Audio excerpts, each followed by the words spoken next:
Bon, t'as bien compris la mission? Je crois que ouais. Il faut qu'on trouve Didier Pirel et qu'on arrive à comprendre pourquoi il a quitté le béton pour aller dans le bois. C'est parti? Ouais.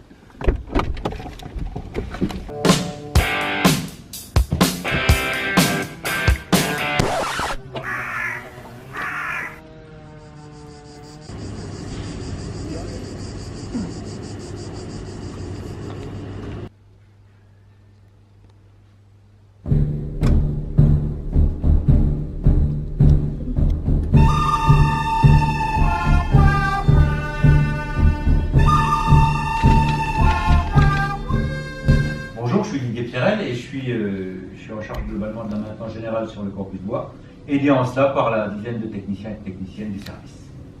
Concernant la promo 2018, si j'avais une seule chose à retenir, c'est le fait d'avoir appris que l'olive n'est pas simplement un petit fruit qu'on mange à l'apéro. Bon, je ne suis pas le seul à avoir abandonné le béton pour le bois, et pour se camoufler, certains sont même allés jusqu'à changer de nom. T'as quelque chose? Je sais pas, j'ai rien vu. Bon, on se retrouve pas. Ok.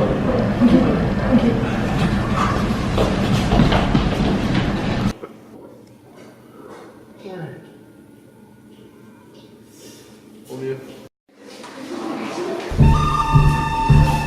Monsieur Charpentier? Oui, c'est moi. Est-ce que je pourrais vous poser quelques questions? Entrez, installez-vous. Est-ce que vous pourriez vous présenter s'il vous plaît et me décrire un petit peu les tâches que vous faites ici à l'ENSTIB et quel poste vous occupez? Alors, Patrick Charpentier, je suis enseignant-chercheur ici. Je fais quelques enseignements autour de l'informatique, de la gestion industrielle, de la logistique, de l'optimisation. Et je suis également chercheur dans un laboratoire, plutôt à Nancy, autour de ces mêmes thématiques de logistique, d'optimisation et de gestion industrielle. D'accord. Bon. Soyons clairs, on va pas tourner autour de la dalle qui sèche, Monsieur Charpentier. Ou plutôt, devrait-on dire, Monsieur Truel. Ah là là, j'ai l'impression que vous m'avez démasqué. C'est la première fois en 20 ans de carrière qu'on me démasque. Ah oui, oui. Pourtant vous aviez une bonne couverture. Mais pourquoi avoir choisi le bois? Très franchement, on est entre nous là. Oui, oui. Il n'a pas du bien. Le secteur du béton ne paye pas par rapport au secteur du bois. Il y a un rapport entre les deux qui est assez impressionnant. Donc très franchement, les problématiques d'environnement, de développement durable, c'est pas mon truc. Il n'a pas du bien. D'accord. On a largement orienté vers ce choix. Ok. Et est-ce que vous contribuez au développement de la filière bois ou pas du tout Alors à la marge, très franchement, on est quelques anciens dans le béton à avoir conservé un pied dans le béton justement pour faire en sorte de développer ce secteur d'activité. Le bois reste à la marge pour nous. Ah oui, d'accord. Et peut-être que vous pourriez m'aiguiller vers quelqu'un Alors je pourrais vous aiguiller vers un de mes collègues, Romain Lemaitre, un ancien du béton également, et vous pourriez aller voir Romain Lemaitre qui s'occupe des Eurocode 5, c'est pas son truc, mais vous pourrez également regarder comment il fait les évaluations des étudiants, c'est assez intéressant et vous apprendrez plein de choses.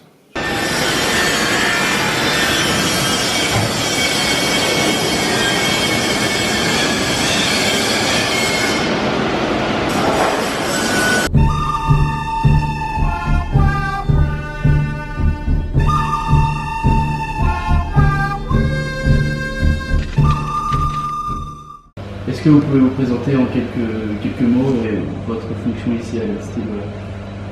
Oui, donc je m'appelle Romain, donc je suis un ancien étudiant de l'école. Donc là je suis actuellement doctorant au LERMAD, un des laboratoires de recherche du campus bois. Donc je fais une thèse sur les assemblages dans les structures.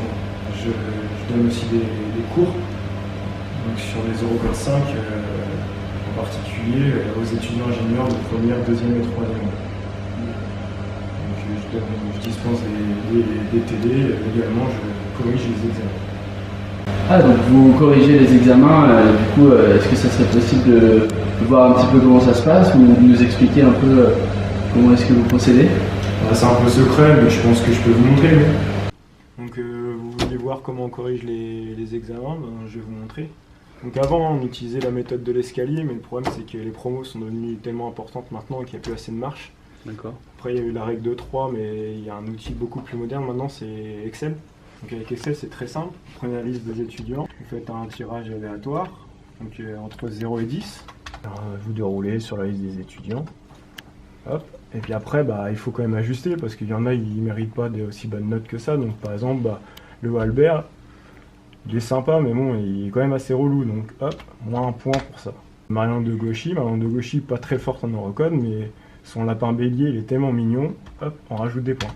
Simon Drouet, très bon en neurocode et très bon en foot, hop, on rajoute 1 point. Le Charles Legrand, très mignon. Mais à la fanfare, Charles Legrand est toujours en retard, donc hop, on enlève des points. Donc on enlève un peu de points. Giovanni Salvador, très belle moustache, mais un peu prétentieux, hop, on enlève des points. Et là, du coup, c'est noté sur 10. Mais je crois que c'est noté sur 20, les Eurocodes, non? Ah bon? Ah, il me semble, hein. Du coup, c'est peut-être mieux ajusté, peut-être. C'est pour ça qu'il y en a autant en rattrapage, alors, tu penses? Ça mériterait réflexion, quand même. Je vais me renseigner.